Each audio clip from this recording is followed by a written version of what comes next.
The ZA Tech Show is made possible by Vodacom. Power to you at vodacom.co.za. And by BlackBerry. Love doing business on your BlackBerry smartphone at blackberry.co.za.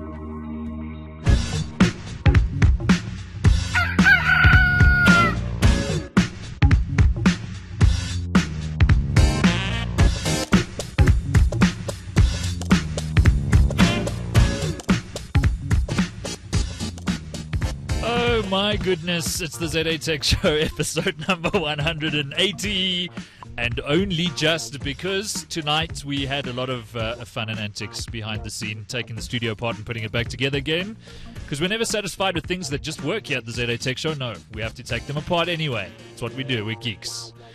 My name is Simon Dingle. Welcome to it. If this is the first time you're watching the show, it's always like this. It's never going to change. This happens every week.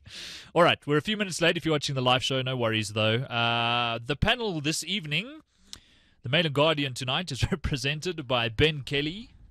Greetings, Simon. Hi, Ben. And then I don't switch on your mic. Greetings, Simon.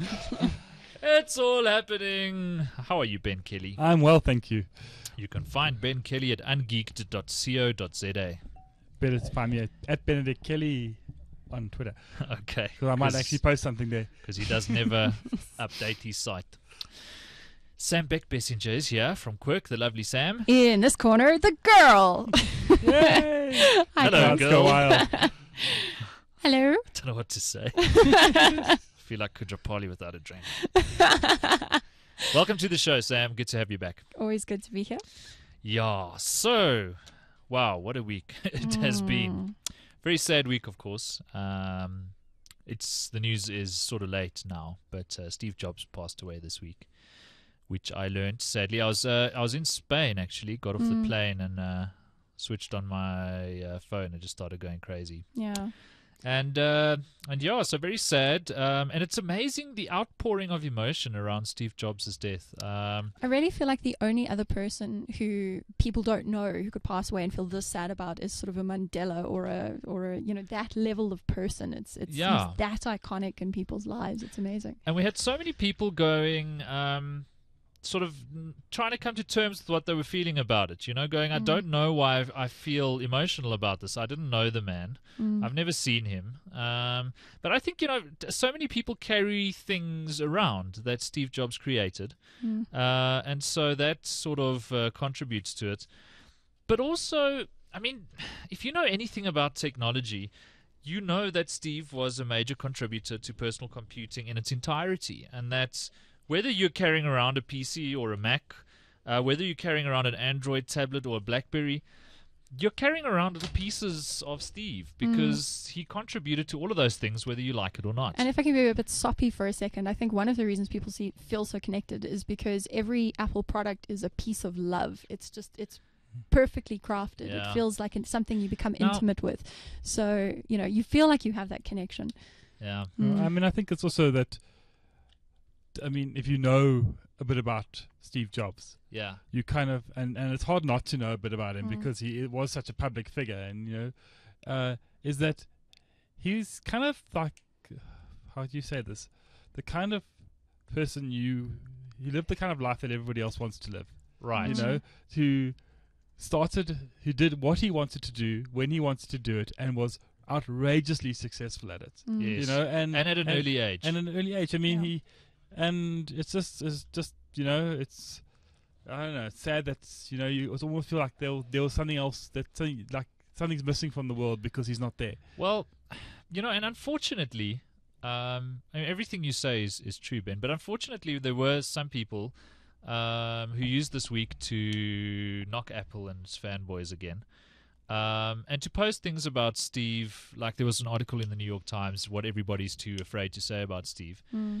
That was the thing about his daughter, and they picked up on all the kind of personal drama. Well, what pissed me off about it is it was sort of, what's the word I'm looking for? They hadn't spoken to anybody who knew Steve. They had just gone on rumors. They had pointed at all the examples of things that you hear about Apple and Steve that are just patently not fair. For example, their manufacturing in China. because, of course, no other company manufactures in China. I've been to these Chinese factories. I've seen what it looks like on the floor where Lenovo's, for example, are assembled.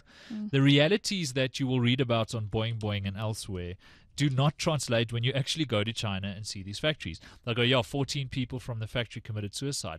Yeah, well, a few 100,000 people work there. Like, as a population sample, it's pretty normal for 14 out of 500,000 people to commit suicide in a 10-year period. You know, it's you know, and that's sort of unnecessary, patently untrue, and frankly irrelevant stuff that some people thought they had to bring up this week. The other thing was, well, Steve didn't give to charity, which we don't know whether or not he gave to charity. He was a very private man. We don't know what's happening to his estate. We do know he took home a $1 salary. We do know that he had the biggest company in the world and was worth only $7 billion, which is a lot of money, but Bill Gates had a far smaller company when he was worth $15 billion. We do know Steve was a Buddhist. We do know that Steve was a big picture guy. We do know that Steve probably thought that what he was doing for the world was more meaningful than just giving money to charity, which most of the time gets wasted anyway. I wasn't a fan of those articles that came out. And I am a fan of Apple. I am a fan of Steve. And I believe that anybody who knows what they're talking about in technology, like, that's what Steve was one of the lines. Like, if you're dissing the man, you clearly have no idea what you're talking about. You know, Stephen Wolfram wrote a blog post this week celebrating Steve and his relationship. Bill Gates. You know, we heard from younger Silicon Valley titans like Mark Zuckerberg, Larry Page. And then we heard from Larry Ellison and people who knew Steve, who were friends with Steve. The Guy Kawasaki one was incredibly moving. So who are you going to listen to? Some snot-nosed brat from the New York Times passing on third-hand bollocks, or people who actually knew Steve and what he was about? And this was a man who, you know, as you said, Ben, he did what he liked because he had a strong conviction about, you know, Apple and the world and where it should be going. And he worked tirelessly even when he was too sick to. I mean, this is what's quite scary. I mean, he only sort of stepped down as CEO just over a month ago, wasn't it? I mean, I don't think any of us could have realized how ill and how much pain he must have been by the end. I mean, pancreatic cancer, it's not pleasant. It's not pleasant. I mean, I think also, I mean, and this is more of a personal thing, is that, I mean, if you know anybody who's died of cancer, you get those people who, I mean, I know my dad was like this. He just worked until the end. You know, he never stopped working until he physically could not work anymore. And so, you know, you kind of, it ties into those kind of emotions. If you've ever known that kind of person, and I think lots of us have, it's that you kind of know that, you know, that was the kind of person he was, and you know that kind of person. So you almost know you may not have known who Steve Jobs was when he was alive, but in dying, you almost got a cameo of who he really was. I pulled down, you know, I don't want to spend too much time on this. We already have some retards in the chat room starting to carry on about Apple and Steve. Sorry. And I'm not going to stop talking about it because of them. They can screw off, frankly.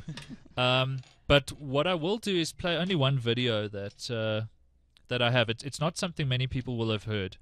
It's very old for one. It goes back to 1997. I'm just plugging in headphones that you guys can hear it, Sam and Ben. Ben, you might want to grab those headphones over there and then just plug them into a jack. Just so that if there is any resulting conversation, you will have heard it. But I think this sums it up pretty well for people who didn't know Steve, because he had just come back to Apple. It was 1997. And it was WWDC, so he was standing up, or it might have been Macworld, I could be wrong about that. Anyway, he was standing up in front of Apple developers who had a lot of questions for Steve about Apple and the new direction he was taking it in. And one of them stood up from the audience, insulted him, said he didn't know what he was talking about. And this is a video of Steve's reaction. So tell me if this is the arrogant arsehole that a lot of people are painting him as. So this is Steve in front of a room full of developers, right? One of which is about to insult him. Let me just see if I can get the volume up here. Here it comes. Sad and clear that on several counts you've discussed, you don't know what you're talking about. I would like, for example, for you to express in clear terms how, say, Java, in any of its incarnations, addresses the ideas embodied in OpenDoc. And when you're finished with that, perhaps you could tell us what you personally have been doing for the last 7 years. So these were things that were stripped out of Sam can't hear. You can hear, Ben.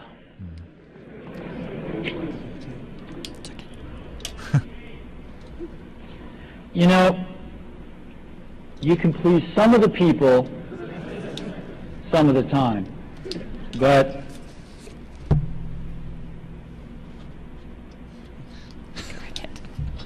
headphone situation. One of the hardest things when you're trying to affect change is that people like this gentleman are right in some areas.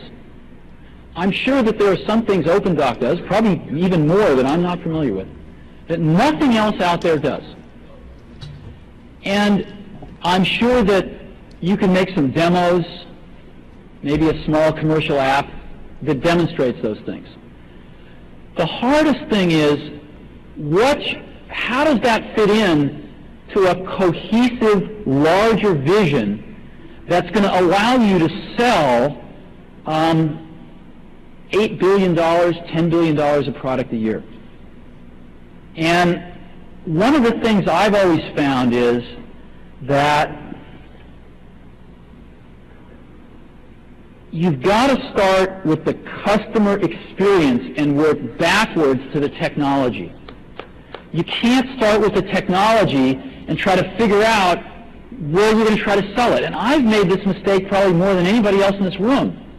And I've got the scar tissue to prove it. And I know that it's the case. And as we have tried to come up with a strategy and a vision for Apple, it started with what incredible benefits can we give to the customer? Where can we take the customer? Not starting with, let's sit down with the engineers and figure out what awesome technology we have, and then how are we going to market that. And I think that's the right path to take. I remember with the laser writer, we built the world's first small laser printers, you know, and there was awesome technology in that box. We had the first Canon cheap laser printing engine in the world, in the United States here at Apple. We had a very wonderful printer controller that we designed. We had Adobe's PostScript software in there. We had AppleTalk in there. Just awesome technology in the box. And I remember seeing the first printout come out of it, and just picking it up and looking at it and thinking, you know, we can sell this. Because you don't have to know anything about what's in that box. All we have to do is hold this up and go, do you want this? And if you can remember back to 1984, before laser printers, it was pretty startling to see that. I won't play the whole video. It carries on in that vein. But it's amazing going back to 1997 and hearing him really sort of lay the groundwork for what Apple became, and its ethos and its take on how you design technology. So yeah, that was the only video I'm going to play you. There are so many if you go and trawl around for videos of Steve saying cool things. The Stanford address, which is obviously the one that everyone is watching because of that incredibly moving passage when he talks about death, was watched 8 million times in the 24 hours after his death was announced. It is an amazing talk. If you haven't ever seen it, go and Google Incredible. Steve Jobs Stanford. That's all you need to say, and you can watch it in video or read the transcribe.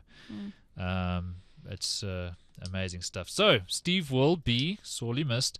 One of the most emotional things last week was watching Steve Wozniak react to the news of Steve's death on CNN. It was very emotional. And once again, these were people who knew Steve. So, you know, you might have read some blogs from people who don't like Apple and its products and the people who do. And you might think that those people had something better to say about Steve. But go and watch some of the videos and read some of the articles from people like Stephen Wolfram who really knew Steve Wozniak, some of the Walt Mossberg, you know, some of the journalists who Steve did speak to. He had a love-hate relationship with the press. There were very few journalists who he would give interviews to, for example. But go and read those things and find out more about the man before you slate him, because I think it's unfortunate, some of the stuff going. Anyway, not to carry on about that. But Steve is no longer with us. The iPhone 4S, however, is... Yeah. And it has surpassed 1 million pre-orders, which is a new record. The iPhone 4 did 600,000 in 24 hours. This did 1 million in 24 hours. Clearly the world wants this device. Yeah. And I must say, So had they just called this the iPhone 5, I think people would have been happy. All been fine. I think, I mean, firstly, they could have just called the iPhone 5. Nobody would have blinked an eyelid. Yeah. They might have gone, well, why didn't you change the case? But, I mean, the fact is that if you look at Apple's iPhone product release cycle, this is really explained to people how their product release cycle is going to work from now on, I think. You had the iPhone 1, which was really the sort of a beta test of the technology. Then there was the 3G, the 3GS, the 4, the 4S. Yes, yeah. So we'll get the 5, we'll get the 5S, and so you'll have a case change every 2 years, right? And rip the guts out and make the thing go much faster the next year. I mean, the hardware reboot. I mean, the what's inside is really quite impressive on the change. So, I thought Craig Wilson, who you will have heard on the ZA Tech show last week, if you listened, he made his debut there. He put it very well in a column on Tech Central. If you go to Duncan McLeod's techcentral.co.za and just look for Craig Wilson's most recent column, that was basically what he said, was that Apple could have come out, like a lot of other companies would have. They could have called this the iPhone 5. They could have made a bigger deal of it than they did. People would have gone crazy, but they wouldn't. This is an incremental upgrade. They treated it as such. And of course, we were all reacting to the iPhone 4S announcement before we knew that that Tim Cook and the other Apple executives were on that stage knowing that Steve was passing away. If you read the apology from Robert Scoble, for example, he says, Apple went on a media blackout that weekend and nobody knew what was happening. And the guys at Facebook were worried because they'd been working on something with Apple and they thought, why doesn't Apple want to talk to us anymore? Yeah. And this whole event had to be restructured because they were told Steve doesn't have long left. He's going this week. And I think the fact that they held that event, that Tim Cook stood up and did such a great job of presenting the products. He looked subdued. He looked sad because he was. But I think it just speaks to the professionalism of that team that they got up and they held this event knowing that Steve was passing away in the background. Yeah.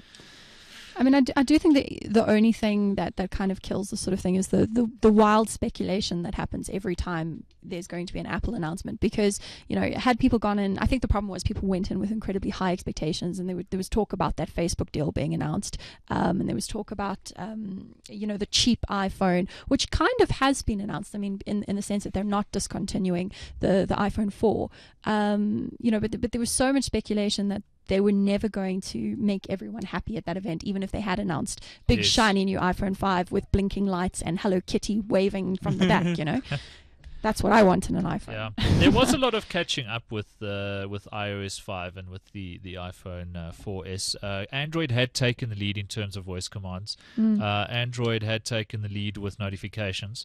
And so, I don't think Apple's just caught up. I think in the case of Siri, it's leapfrogging a little bit. Now, do either of you find that you use voice controls on phones? Because I never have.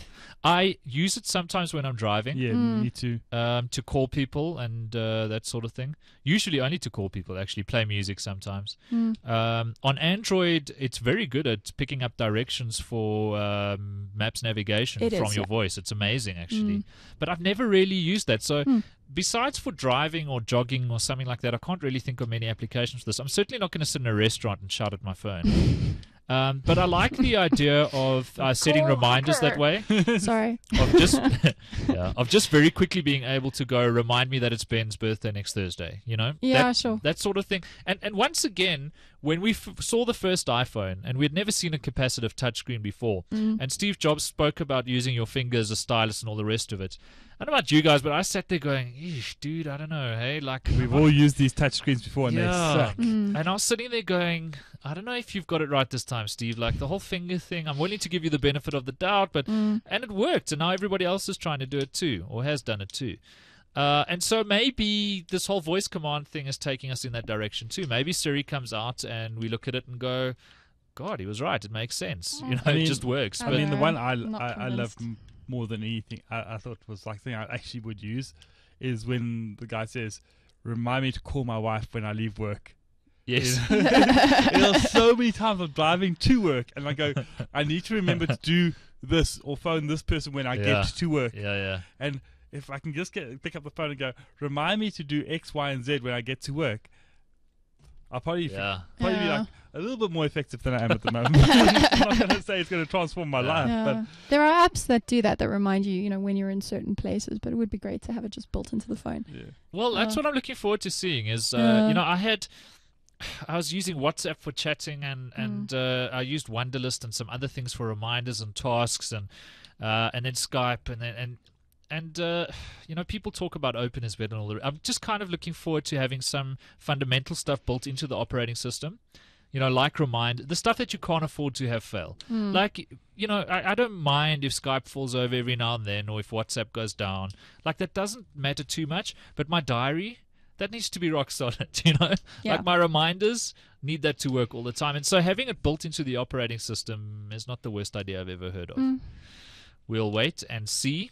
And we will know in not too long, later this week, what iOS 5 looks like out in the wild. Lots of developers, of course, have seen it, and the gold master's out with them now. Is there a date for SA yet? Well, iOS 5 will come here on the 14th, same with the rest of the world. And apparently we're getting the iPhone in the same rollout as the UK, I've heard today. No, the UK is in the first 10 countries. Yeah. And then there's the second tranche, which has been announced, and then there's the third tranche, which is before the end of the year. Okay. Which is those 70 countries, and intelligence speculation says that we're in the third. We were in the second last time, Ben, and I wouldn't be surprised if. But then when I announced it, they gave the list of the second tier countries. Okay. And we weren't on that list. All right. I saw somebody earlier today who said that they had sussed it out. I'm just trying to find it in my stream. I think it may have been Toby.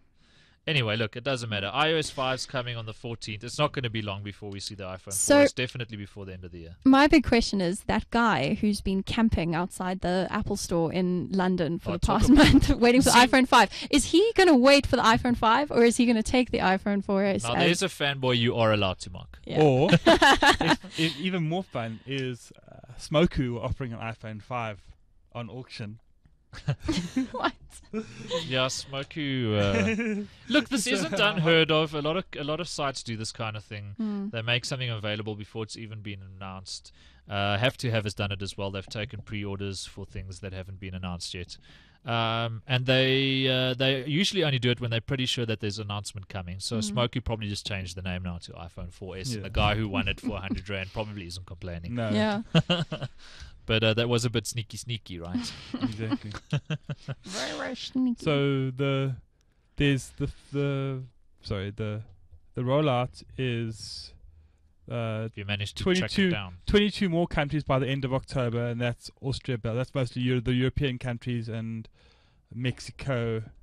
Okay. Yeah, almost all European countries and Mexico, and then they said there'll be 70 more countries after that before the end of the year. So I'm going to be in the UK for Nokia World in 2 weeks' time. Oh, Simon, they're going to make you pay for your hotel bill if you buy an iPhone when you're at Nokia World. That's fine. But I'm thinking that the Apple Store in Covent Garden will probably have stock. Oh, you little rebel. I must say, while we're mentioning Nokia and Nokia World coming up, I've been playing with the N9. I don't know if you've had a chance to play with it, either of you. No. It is amazeballs. I'm loving the N9. It really is elegant hardware and a fantastic operating system. My only concern, obviously, is support for Migo going forward. Yeah, Nokia clearly doesn't give a crap, and despite what they tell you, the old guard at Nokia does, but the new guard doesn't. So do you feel a little bit bittersweet kind of using a really good Migo phone? And you see, before I'd even seen Migo in action, I wrote a blog post, this is a while ago, that I called Nokia's Renaissance. And what could have happened?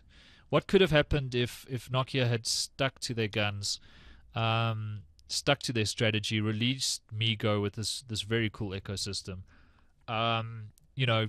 They had Intel on their side. They had Microsoft doing the bits and pieces of productivity they needed anyway. I wonder, and we'll never know, but I wonder what would have happened if Nokia had just gone with Migo, released the N9, and not bothered with Windows Phone. It really is the first Nokia I've seen since their trouble started that has made me go, yeah, fine. These guys have got it now. They've nailed it. I suppose, I mean, it was risky because at the time, sort of no one, when they made we announced the partnership, no one really knew that Windows Phone was going to be good. It turns out that it has, everything looks very positive, but interesting. So interesting times. I mean, and then people ask me, should I get the N9? And you're like, on every level you should say yes, but it seems like bad advice because you just don't know. They might be left high and dry in terms of apps and stuff next year. I don't know. Predictions for what we will see at Nokia World? Obviously, we're going to see phones. I'm wondering if we might see a Windows 8 tablet. Do you think that might be their big surprise? It would be very exciting if it was. I think it's too early for Windows 8 tablet. Why? Well, I mean, it's a developer preview out now. Sure, but they might not have it ready to sell, but they might go, look, this is our Windows 8 tablet. You'll see it in a year's time. Would it be that long? When's Windows 8 slated for launch? I don't know. Yeah. Not a clue. I mean, I don't think it's too long. When was Windows 8? It is the end of this year, isn't it? When was Windows 7 launched? Good question. My mind, I'm thinking I think back. that was Windows 7 is not that long. Last year before. It's longer ago than you think, Ben. 2009, wasn't it? I can't remember. Well, it could have been late 2009. I suck. Don't listen to me. Trying to think, when did I should finally know this. give up XP? I do know this. It's somewhere in my brain. Just like a meerkat on mescaline today. As far back as 2009, Microsoft mescaline Kitchen, a blog with a tagline serving up some seriously tasty Microsoft claimed roadmaps that had apparently been revealed at Microsoft's Professional Developer Conference, indicating the operating system would land in 2012. So next year sometime. All right. So I don't think it's impossible that Windows 7 was released in October 2009. Yeah. There we go. Yeah. But it seems so new and fresh still. Yeah, I don't know. I mean, the whole, the interface seems like it would scale just very well. And I mean, I don't know. Seems to me. I just think that at this point in time, Microsoft have, with Windows 8, are on the right track to supply the platform for the future computing environment. Yes. Apple probably have it, but they're not showing it to us. Right. I mean, you're seeing glimpses of it in Lion with Launchpad and all that other stuff. But there would need to be a very serious, what's the right word? Convergence of iOS and Mac and OS 10. Yes. Whereas Windows 8 is there. It's still messy, dude. You're switching between Metro and your regular Windows desktop. I'm just saying that. And if you don't have touch, it sucks. Concept, but as far as I'm concerned, if you won't be able to, in 3 years' time, you won't be able to buy a computer which doesn't have touch. Yeah, no, sure. So look, Microsoft's building for the future, definitely. I just think that in terms of the ability to switch between a tablet and a desktop environment, is my vision of what the computing is going to be in the future. Yeah. It's going to be a tablet which you can put down on your desk. It will hook up, wirelessly hook up to a keyboard, a mouse, and a big monitor, and suddenly you'll have a desktop. Yeah. And you'll move away, and suddenly you'll go back to being a tablet again. Right. And it's that seamless switching between those two environments, the mobile kind of and the desktop environment, but also with all your user configuration sitting in that single device, which is your digital life and goes with you wherever you want to sit in bed and watch TV. Movies. You do it. That's my. Then it transforms into a car. And that's just in my imagination. All right. Well, before we continue, we do need to mention Vodacom, our sponsors of the ZA Tech Show. We're very happy to have them on board. Today, interesting announcement. The Vodacom store was announced. If you go to store.vodacom.co.za, Vodacom now has an online store. You can get all your phones, modems, packages, put it all together online yourself, get it delivered to you. Pretty bold move from Vodacom service provider. They say the Vodacom online shop is the online capability through which eventually all of Vodacom's core products and services will be sold online, with Phase 1 offering device access, airtime, and data bundle sales payable with a credit card.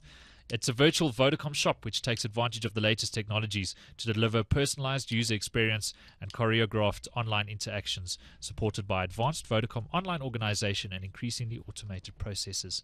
So go and check it out, shop.vodacom.co.za. And that's where you'll find it. I think you can go to vodacom.co.za/shop as well. www.vodacom.co.za/shop. The other thing Vodacom kicked off this week is its developer program, which aims to create an environment of collaboration and innovation amongst the local developer community. So they've created this program where you can engage with the most renowned industry specialists in mobile apps marketplace, discuss tools to monetize applications, identify training opportunities in the mobile apps environment, and gain insight into Vodacom's innovation incentives and available technical and commercial support. If you'd like to find out more about the Vodacom Developer Program, www.vodacom.co.za/developer. Vodacom, of course, sponsors of the ZA Tech Show, and we're very, very, very pleased to have them on board. I went and checked out the Vodacom store today. Looks pretty nifty. Yeah. I mean, I like this choose your cell phone option. Yeah. I mean, it does get a bit complicated, but I mean... it starts out pretty clean though, and I think you don't expand and ask for more options. Just stick with the stick with the light. But it's early days as well. They need to do some tuning. It's interesting to note how they're really highlighting BlackBerries and Nokias, so they know their audience. Yeah. All right. So while we're talking mobile, then perhaps we need to touch on BlackBerry's outage. Shame. Well, there were 2 outages today. Seacom went down, and apparently it's going to take 12 days to fix. It's not completely down.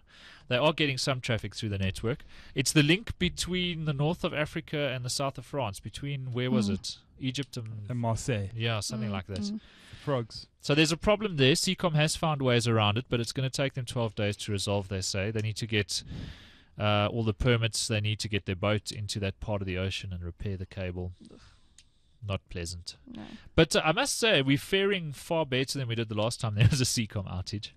Ben, remember, everybody had problems. Internet Solutions, MWeb. Well, at that time, I think everybody was routing all their traffic across Seacom. Yeah. Because you had a choice between Telkom and Seacom, and that was it, And now you kind of have a choice. I mean, I think there's a lot more. There's at least Easy's up and running as well. Yeah. So, is Wax up and running yet? Well, it's up. I don't know how many people have got active bandwidth on it yet. That's a good question. I think Neotel might. Duncan would know that. But the point is that there are now at least 3 options for routing your traffic to the rest of the world. Yeah, so I really think that we very much underestimate how much the internet connections in this country has improved in the last sort of 2 years. I've been writing about it a lot today. We are, according to Ookla, 100th in the world for download speeds. But we are one of only 2 African countries in the top 64 for value. And so I was thinking about it. I was looking at the numbers today: upload, download, value, quality of service. And it really shows you what a hybrid economy South Africa is. There's no other market you can really compare us to, because when it comes to download speeds and upload speeds, if you're looking at just the numbers, we look like any other African country. Ghana is at the moment the best for speeds, just throughputs. Kenya's above us. So is Rwanda. Those are the top 3. We're 4th. So you look at that and you go, okay, South Africa's like any other African country. But then you look at value and cost of bandwidth coming down. And South Africa is the only African country, us and Egypt, that you can talk about in first world terms when it comes to... I mean, we still pay a hell of a lot more. The global average cost per month per megabit per second is $9 something. In South Africa, it's $39. The best in the world is $3. So we're still paying more. But we are the only African country coming close to what they're paying in the rest of the world. So we're this weird hybrid market for telecoms. But things are getting better. I caught some telecom engineers outside my house today. I always talk to... Did you do... She's like, go and grab them, like, thank you, have a hug. I was thinking, do you... stealing the copper cables. Do you do this? Do you talk... whenever I see telecom engineers, I always have to talk to them. You're going to find out what's going on. And they're such funny characters. And they're amazing. He said, yeah, we've got contractors coming to redo the cable in your yard. I was like, yes, because my copper is so degraded, I can hardly do anything of it. And I said to him, why are you doing that? He said, well, we're updating the exchange in your area. And I said, to what speed? And he said, well, all the way to 40. So I'm like, nice. Getting 40 megabits per second in my area. And he said, I said to him, why now? And he said, because they've done the fiber in your area. So the fiber's there. So it's worthwhile. So that's good times. I've been messing around with MTN's LTE modem. I don't have coverage at home, but every now and then I'll pass through a part of Joburg where I do have coverage. And stop your car. Yeah. And frantically download things. Download half the internet. Break out the thermos flask. But it is amazing the kind of performance that MTN's able to leverage on their network. Now, people will tell you it's early days contention, etc., etc. But what it does show you is that the core of their network is probably ready for this kind of speed. And so, it's good times. It's just things happen slowly. And while we're catching up, the rest of the world is moving ahead. And so you speak to people in Sweden with 100 megabit per second fiber to the home connection, and all of a sudden you're very depressed again. Yeah. Sorry, just another piece of news from this week. iBurst parent company is now rolling out their LTE sort of trial. What is it? So WBS. WBS, yeah. They're rolling out LTE. Not as part of iBurst's offering, it seems. But then they rolled out WiMAX as well. Yeah. So I mean, WBS is an odd company. You never strange. Never quite know where they're going or what their plan is. Same with iBurst. Yeah. iBurst has, in terms of national backhaul, iBurst has one of the most formidable microwave networks in the country. They reach parts of South Africa as well.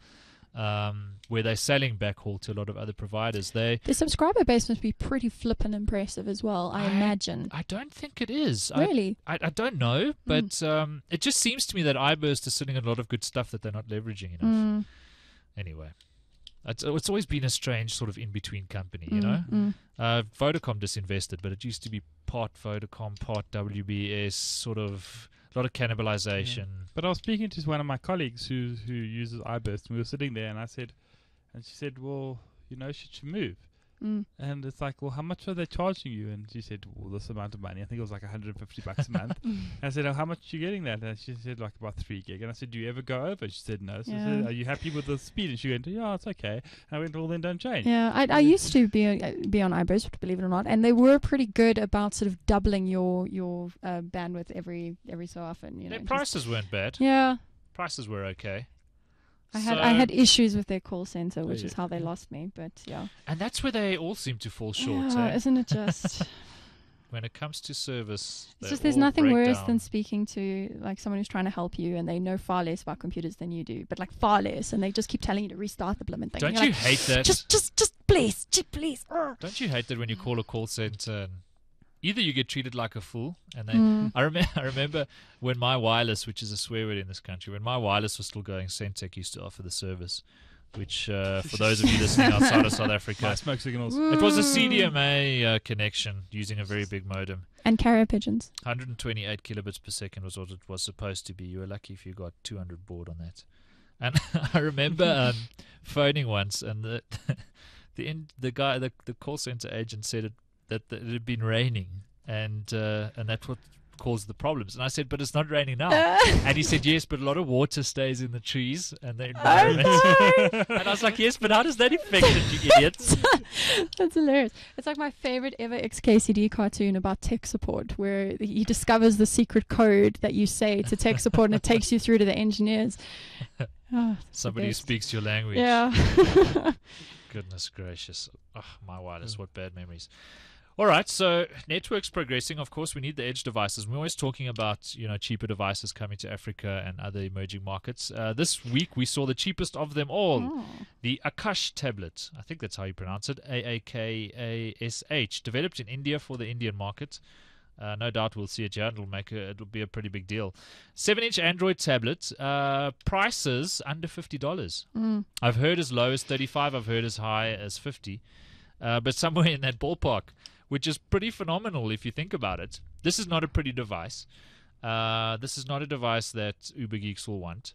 It's designed for schools primarily, isn't it? It's partly funded by their government, and it's very much a civil sort of thing. Subsidized. Pretty cool. Now, the Indian government's been working on this thing for a while with their technology partners. It's got a touchscreen. We're watching the video at the moment. They first showed us a really early version of the tablet, and we're now looking at a later one. But they've managed to get that price down to $35, running Android on a capacitive touchscreen. I mean, so it will have connectivity of some sort, I'm guessing Wi-Fi, but this is amazing for developing markets. Yeah. And I mean, we've said since these tablets came out, we need to get these things into schools. The moment you see these intuitive interfaces, I mean, I've watched my youngest son, Kian. He was 2 and he's 3 now, but he could use a tablet without being able to read, which is significant. And in fact, now you can learn to use a computer that'll teach you how to read. Yeah. Before, if you weren't literate. And so, anyway, it's amazing thinking of a $35 tablet and what that could do for schools in Africa, for one. Absolutely, yeah.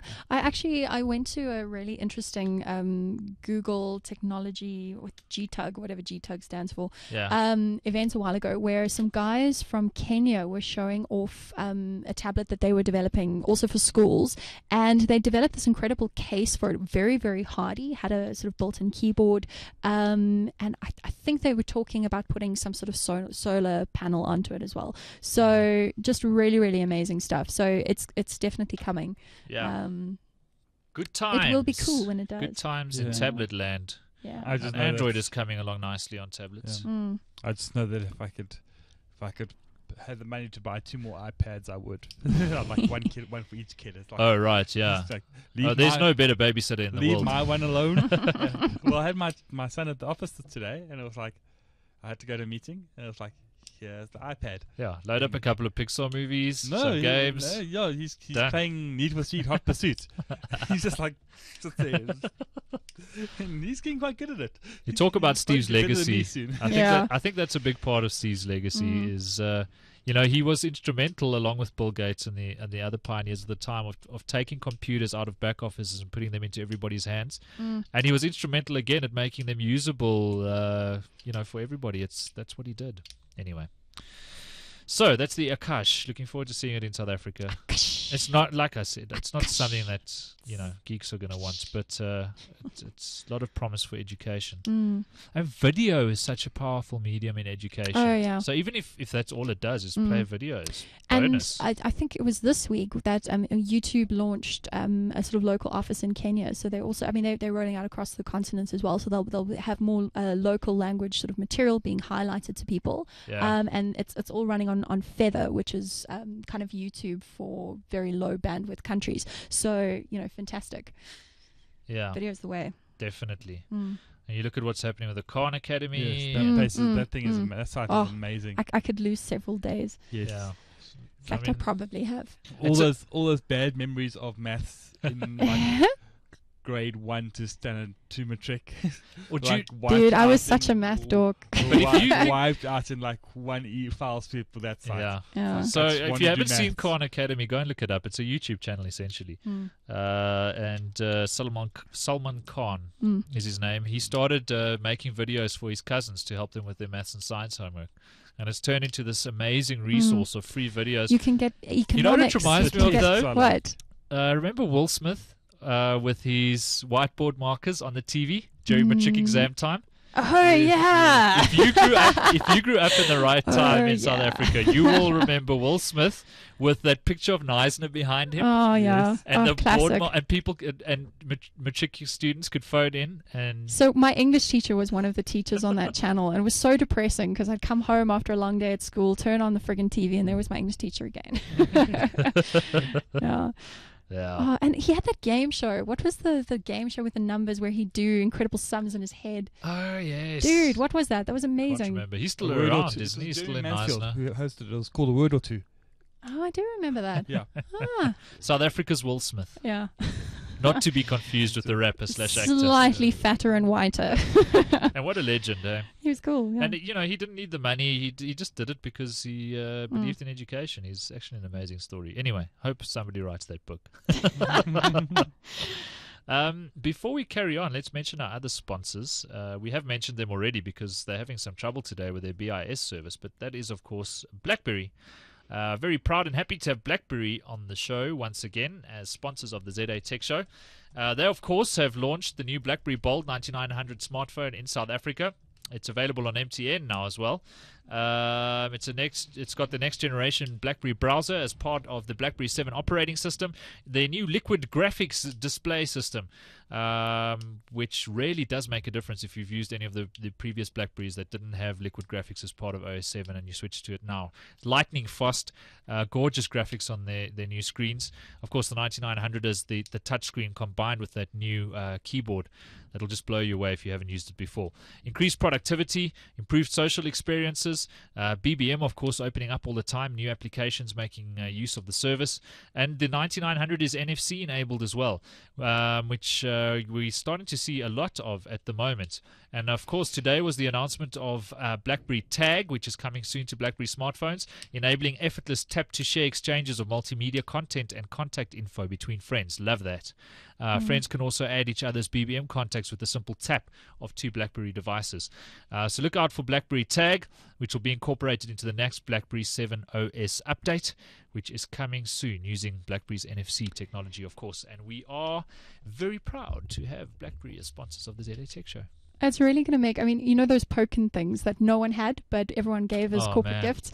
You know, it just totally like pointless now. Full of Pokins. Yeah, I've got like 4. They never bloody worked. No. Well, though, it's just that no one else has idea. them. So, you know, it was great to walk around with your little Pokin like, hello, someone high five me, please. You feel like the lame boy. I used to keep my Pokin in ghost mode. Yeah. When somebody wants to Pokin you, which it's like a lot of people want to Pokin you. But so you could hold in the button and your Pokin will go into ghost mode, and then you'll get their contact details, but they won't get yours. If you don't know what a Pokin is, by the way, and you're watching or listening to the show, these were little devices. They were great for conferences because you didn't need to set them up first. You touched 2 of them together, and then it linked to a sort of a web account, and you could go later and add your details, and you could basically swap contact details with other people who you'd pokened. We did a pretty successful thing where we got people to buy them at spring break. It's that thing that jocks do at Sun City once a year, and that was awesome because, you know, all the people hooking up on the weekend, they could kind of become Facebook friends, you know. Kids today. Novel idea. But killed by BlackBerry Tag. Exactly. And the like. Started with Bump. Remember that iPhone application Bump? Where if you're on the same Wi-Fi network, you could bump 2 iPhones together. And then No. Okay, well. Didn't last long, obviously. No. Well, you need something like NFC. Wi-Fi is not going to cut the cheese. Absolutely. So my phone is NFC enabled, and I keep picking up random tags just traveling around, and I have no idea what they are. Like, they're always blank. A lot of so experimentation going on, I testing. guess. Yeah. So it's kind of interesting. You walk around like, there are geeks around here somewhere. Geeks have been here. Yeah. NFC. The one thing I noticed... We are finished with the commercial break, aren't we? Yes, we are. I just double checking. Glad you asked, Ben. I wouldn't want to step on any potential sponsors' toes. I saw a rumor that they're going to open up BIS, or BBM, sorry, BlackBerry Messenger. Yeah. So that it can be run on, well, at least interface with applications running on other platforms. And I just think... I don't know if I buy into this rumor. You know, I mean, if you look at what they're doing now, sort of with new multimedia and being able to seamlessly push multimedia and files between phones and things like that. Yeah. Then the base core system, which is just text messaging, there is room for saying, well, actually, we want people to always use BBM. So I'm pretty sure that I read, and chat room is confirming this, that the rumor was debunked. I'm sure I saw something on Tech Central this afternoon. I just don't understand why BlackBerry would do that, or why anybody would believe BlackBerry would do that. I mean, that's throwing away. I mean, BlackBerry's in a lot of trouble at the moment. Yeah. It has been a nightmare year for BlackBerry. Their market cap is lower than it's ever been. There are people who have been on the ZA Tech Show who could probably buy BlackBerry in their own. Not quite, but if we pull together. But would we want to? But it's been a terrible year for BlackBerry, and the only thing going for BlackBerry at this, well, you know, there are a few things going for them that are yet to prove themselves, but the most established part of BlackBerry that's working for it is BlackBerry Messenger. That's the lock-in. That's the reason every school kid wants a BlackBerry. Is BBM. And the moment they throw that away, the moment they make that available to other manufacturers, nobody's going to buy a BlackBerry ever again. Enough, yeah. So why on earth would they even dream of opening up BBM? Anybody who believes that is smoking something. Yeah. It does remind me a bit of... Sorry, Womble's making jokes about my USB turntable fetish in the chat room. Yes. You have to be a long time listener of the show to understand why that's funny. Ben, the USB turntable wizard. It reminds me a lot of the instant messaging wars in sort of the years in the dark ages. Yes. Where it was like, well, MSN Messenger and Yahoo Messenger and AOL and then Gtalk, and why these things should be interoperable between each other, and why we should have one single IM standard. Right. And it kind of feels like, in the mobile space, we're stuck in that paradigm. Yes, a lot of this is deja vu. The mobile world at the moment. And I mean, if you think about it logically, that kind of just went away. Right. In the end, well, you just run them all. Like you run WhatsApp, and you've maybe got BBM if you're on a BlackBerry, and you've got your Google Talk account plugged in, and then you just. And some of them are clear fails. Like WhatsApp for me is anything that ties to your mobile number. Your mobile number is becoming increasingly insignificant, and nobody cares what your mobile number is anymore. They care about what your BBM PIN is, what your email address is, because they can FaceTime with you. Nobody cares what your mobile number is. And so for WhatsApp to be tied to a mobile number doesn't make much sense to me. But then there's iMessage, which is going to lock you into the Apple ecosystem. That's not going to be available for anything else. Although knowing Apple, they'll go, "Hey, we made a standard if nobody else wants to use it." I would say the one thing about BBM being tied to phone numbers, I think the phone number is increasingly becoming incredibly personal and private. It's the last thing that only the inner circle have your phone number. Everyone can be your Facebook friend. Everyone and their brother can follow you on Twitter, but the phone number is still something you look after. So WhatsApp, it's more people you actually want to talk to, not like Facebook chat where it's every person you went to primary school with. Facebook chat is the first thing that you should turn off. Absolutely. When you open up a Facebook, there's nothing worse than your browser shouting at you while you're trying to work. All right, shall we do our picks of the week, lady and gent? Mm-hmm. All right, who wants to start? Ben? I'll start. Okay. Seeing as Sam, I think Sam's got cooler stuff than me, so... no, you've got Regretsy, dude. Save That's super cool. So I came across this today. There's a site called Regretsy. Now, if you know what Etsy is... I saw lots of people tweeting about that and laughing about it today. It's ridiculously funny. Etsy is a sort of a crafts and arts and crafts market, online arts and crafts market.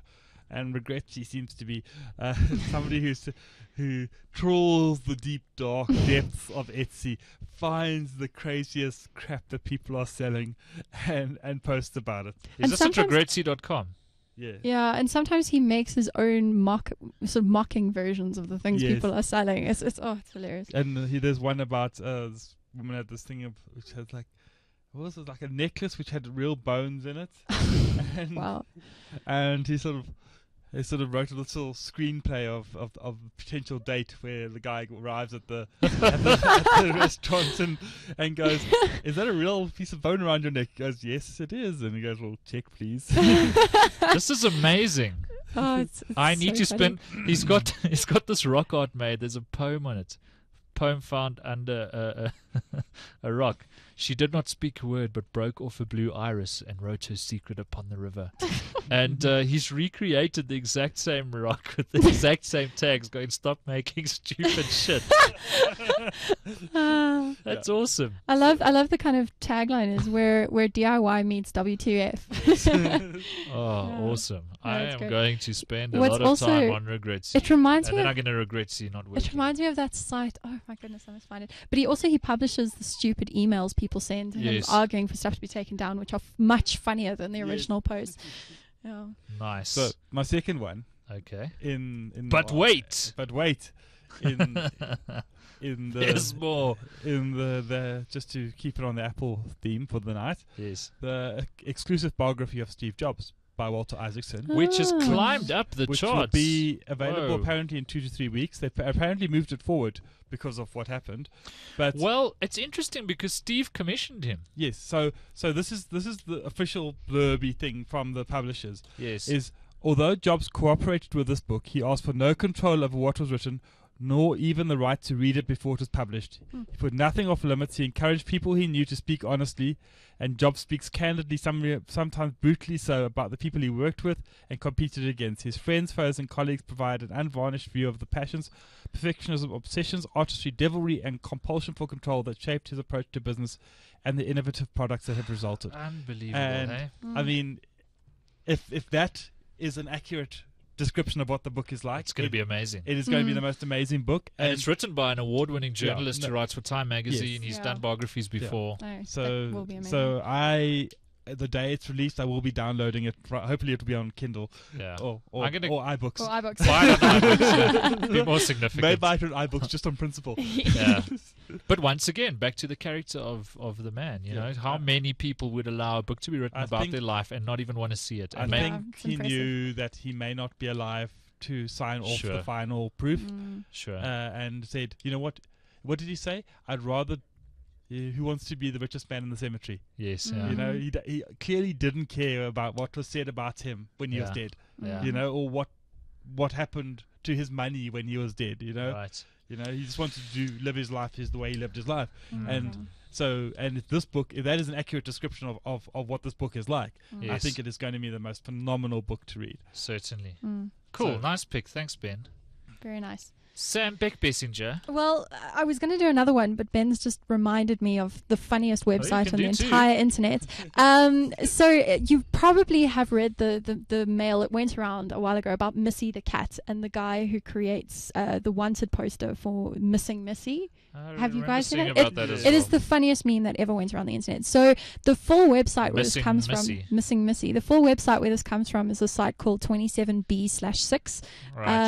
And it's just it's this guy. He kind of he's massive misanthrope, and he kind of writes very angry emails to people who email him very angry letters and things. So it's worth reading the entire website if you haven't. To work out whether he just makes this stuff up. I don't know. Or whether these are actually real interactions. I don't care. Either which way, it's amazing. I do think the one where he has the quotes from his little 10-year-old child just has to be real, because it's just too funny for anyone to have made that stuff up. I remember the original where he was designing the poster and getting increasingly angry now. Yes, you'll remember. I actually got it as an email. It was amazing. It's just too funny. So funny. So everything on that site is that funny, so definitely worth wasting some time on. And my second pick, 27b/6, which is his apartment number, because I think the first post he wrote was about the party in the next door apartment that he invited himself to. So it's really funny. Anyway, so my second pick is the MPC Jam. So it's not often that our dear friends in government do something quite innovative in the online space, but the National Planning Commission did about 2 weeks ago. It was basically they had a little open forum for sort of 2-3 days where they were crowdsourcing solutions from the youth. I think the cutoff age was 30, so not traditional youth. But it was pretty cool. I mean, there was a lot of really interesting conversation on there, and people like Trevor Manuel, who was exempted from the kind of youth criterion, sort of on there and very actively engaging with young people and their thoughts about the country. Cool. So very, very cool. You can read the posts for the next couple of weeks until they release the full report on how it went. So worth having a look at. I mean, I just thought it was a very nice thing for government to do, actually foster some conversation. Very cool. My 2 picks. I like it. I like it a lot. I win. Thank you, Sam Beckbessinger. All right. I am going to pick I'm going to pick Espresso, actually. I've been trying to learn HTML5 just because I don't know. Because you're cool like that. Whatever, man. Just put the HTML5 manual under my pillow. So I've been trying to learn HTML5 just for the hell of it, and I remember using 2 pieces of software made by a company called MacRabbit. The one was called Espresso, and the other one was CSS Edit. And I don't like the way Adobe does things. There's just too much bulk and too much effort and too much complication, and I can't do Dreamweaver and whatever. So I like simple software for this kind of stuff. And I used to use Espresso and CSS Edit in tandem, and they've just released the latest version of Espresso, which is version 2, I believe. And it incorporates CSS Edit, so they kind of smash these 2 projects into each other. And if you're looking for simple, elegant, but highly effective design software, check out Espresso. It's free to try out. It's $80 to buy, and I challenge you to find better web editing software. It is absolutely unbelievable.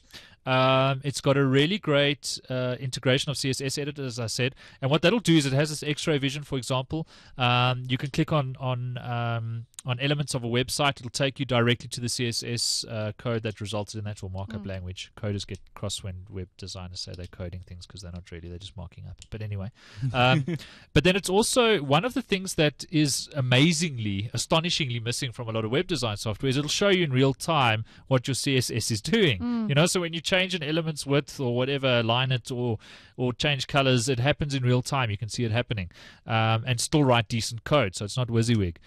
So check out Espresso. I love it. I know lots of professional web designers who swear by it, and it has full HTML5 and CSS3 support. So if you're looking for software that incorporates those things, then go and check it out. That's my pick of the week. Very That's cool. something else, but I can't remember what it was. Sounds like it's worth trying out. Yeah. Oh, chatroom's asking for the link. Thank you, chatroom. It's just macrabbit.com. macrabbit.com. Pretty simple. Little design firm from Belgium. And it's the only piece of software they do. They just do espresso. Very passionate about what they do. And if you ever need support from them, very good at it. So check out macrabbit.com. And I think that brings us to the end of the show. I could carry on. We've still got stuff to talk about. Sam's still got stuff to laugh about. Sorry, I'm reading 27B/6. Should we play the Red Hot Tobias video? Please. Yeah. Oh, everyone will love it. Since we've got videos working tonight, where is it? Mountain bike. Here we go. This is not tech related.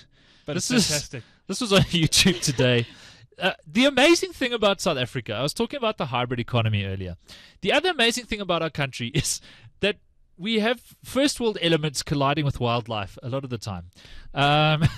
So not like the Americans think we do. Right. Lions and we don't have rhinos for coffee tables and that stuff, although that's a great idea. I do. In my cave in Galiesburg. But so, lynched. At one point, Battle of Kruger was the most watched YouTube video, and that came from South Africa, and I think this one's going to go pretty far too. So it just hit today. It's only got a couple of hundred views. You saw it here first, folks. But let's play the video. I hope they've got it up. So this guy mountain biking, when all of a sudden this antelope buck comes running. It's a red hot Tobias, if you're wondering about the species, and just plows him off his bike. See that again in slow-mo. I'm just going to forward a bit. It's a shame. He got really hurt, but he was fine. They show him walking around afterwards. But wait, here we go. Slow motion. Oh, I killed my screen. Type in password. I'm sucking as a host tonight. Sorry, guys. I'll fire you and replace you with Sam. Let's try that again. Wine. Roy Hart Tobias nails him off his... It's the most incredible... Funny. And it makes you... You always wonder about the things that happen when there wasn't an ATV action camera around. You know, like, how many things like this have happened that nobody caught on film? It's not nice to laugh because this guy, they must have hurt, eh? Yeah, must have hurt. But there he is. They show him afterwards standing with his helmet. He's fine. The helmet is completely destroyed. Yeah, always wear a helmet when riding a bicycle. He kind of sways around the grass. In case Roy Hart Tobias nails you. Or you never know when you're going to be riding I'm sorry, it just goes to show people exercise is bad for you. Just saying. Go Sam. Yeah. All right, let's call it then. There was so much we could have spoken about that we didn't get to, but we will maybe get to them next week. I'm rambling. Sam Beckbessinger from Quirk, thanks for being here. Thank you. Sam's going to host the show for us in about 2 weeks' time. I'm going to be at Nokia World in London, so is Brett Haggard, who also sometimes hosts the show, and a lot of other geeks. So Sam will be at the helm that week. So chatroom, you better be nice. Don't miss it. Maybe Sam I'll score an invite Beckbessinger for Sam's debut. At Greenham_Sam on Twitter is where you'll find Sam Beckbessinger. Thanks for being here, Sam. Thank you. Delight as always. As was it having Ben Kelly in the studio. Ungeeked.co.za. Thank you, Simon. Sorry, I must have mentioned Ungeeked. Always forget. He's from the Mail and Guardian. Benedict Kelly on Twitter. You should just post something. Go to embed that YouTube video. July 27th. It's not as bad as I thought it was. No, it's not as bad as you think it was. Yeah. Hey, and it was about the Khan Academy. Yes. So what do we name the show? We'll think about something. All right. Thanks, Ben. Thanks, Sam. Thanks you for watching. If you did it live or post the fact, that's fine. We're on iTunes now, the video. It's been up for a few weeks now. So if you want to subscribe to our video on iTunes, it is available there now. But we're all over the place. ZATech.co.za is the website. This was episode number 180 of the ZA Tech Show for Monday, 10 October 2011. The ZA Tech Show is made possible by Vodacom. Power to you at vodacom.co.za and by BlackBerry. Love doing business on your BlackBerry smartphone at blackberry.co.za. Good night. Good day.